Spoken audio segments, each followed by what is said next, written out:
How to Create a Glitch Monologues Season 21 Chapter 1. This is Season 21 of How to Create a Glitch in the Matrix Monologues Episode 1. In this episode, we will be revisiting the praxis of creating a glitch, revising the phenomenology of the experience. In the book, How to Create a Glitch in the Matrix, the complete series, many of the methods, or exercises which produced a glitch, described a division between the background conversation in a public place and the foreground, meaning the direct social exchange we are involved in. This distinction, and the corresponding experiences, reveal the division between our consensual and non-consensual reality. To reiterate, our non-consensual reality is where our shadow self resides. It is the real physical space, which trails our being, wherein others are privy to our interior mind, the memories, fears, thoughts and experiences, which we keep to ourselves. In the non-consensual, reality is egoistic in the sense that it revolves around what we hide from the world. This non-consensuality creates social exchanges animated by the narratives of our unconscious.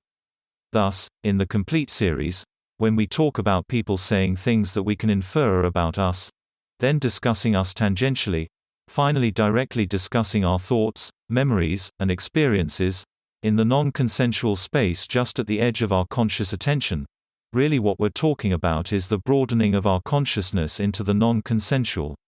Thus, one of the primary methods of glitch techniques involves acting against conformity with the common pattern, creating a pattern, often through mirroring, and breaking it, again and again. This technique brings the unconscious non-consensual shadow self into our perception, precisely because it brings us out of the ordinary patterns of our life, broadening our attention, drawing out these patterns in the background into our consciousness. In effect, we are continually surrounded by our non-consensual reality, which animates the areas beyond our perception, or just at the edge of our perception, according to the unconscious expectations of our egoistic self. Now, other methods, such as creating and breaking patterns of behavior, accomplish the same feat.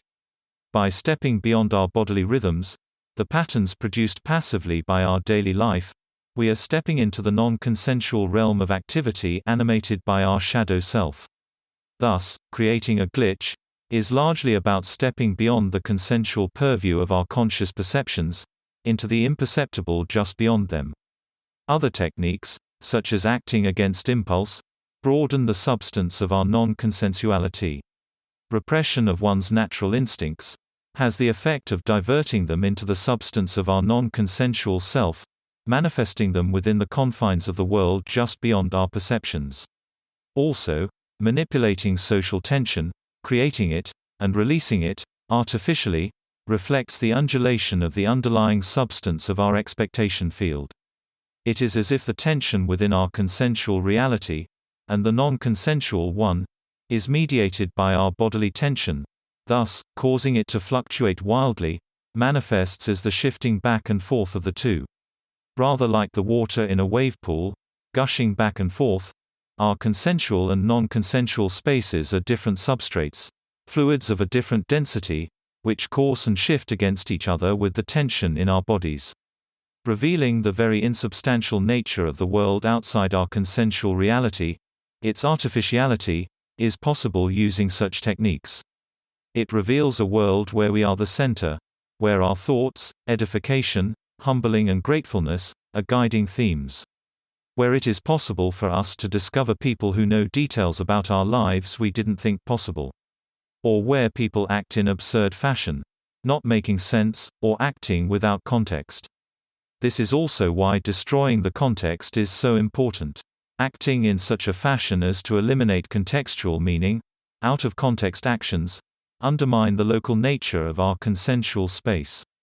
Moving quickly from one locale to another, before our minds can preempt an outcome one way or the other, confirming the deeply held assumptions we have about ourselves and our reality, or usurp the role of the consensual space which otherwise defines our experience.